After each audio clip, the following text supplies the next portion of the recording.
پرسا رفراندوم و کاراکرنا پارلمانه گرمترین آخفتن لسر تینا کرن و سارترین انجام هبونه. رفراندوم انکو راپرسی پیوستی به یاسا هیا و یاسا جی گره لپارلمان وره پجراندن لی پارلمان جکار کتیه بریا نهاجی بارزانی را گهانده بو پیش هلبجارتن امریکا ده ای سال دا گره رفراندوم وره انجام دان و لبر هنده گلک چاودر هویا پنگا وکه باش جوالی پارتی بون دا که پارلمان کارا بکه. سیاست مداره که کرد جی دبیجه رفراندوم پیوستی بوه هیا که پارلمان وره کارا کرن دا که یاسایه که تایبت به رفراندوم بپجرینه و گره رایدارن کرد همون مجاران دگل حکومتا ناوندی گوتو بیش بکن و پاشانه جی بریار لسر بدن.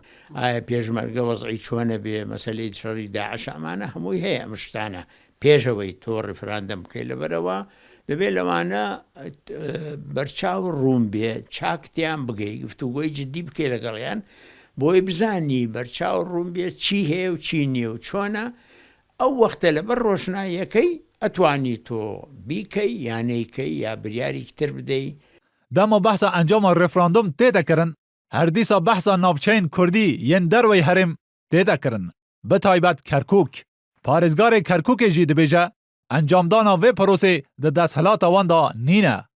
پرسی رفراندوم مدس ایمانیه بلام خلچی کردستان وکو همولاتی دنیا ما فی رفراندومیان هەیە مافی سەربەخۆییان هەیە و هیوادارین کەوا هەموو یەکدەنگ بین لەسەری بۆی زۆر بەسەرکەوتووی بێتە دی. دەگەل هاتنا شەرێ داعش ji بۆی سینۆرên herêm û navçeyên Kurdistanî yên derwey herêm û şandina hêzên pêşmerge ji boî wan sînoran gelek çavdêr dibêjin Kurdan sînorê xwe diyarî kirine û gere şol bo vê bêtekirin da ku bi awayek yasayî û bi piştewaniya welatên bihêz bitaybet Amerîka ji boî ragihandina dewleta Kurdî referandum were encam dan.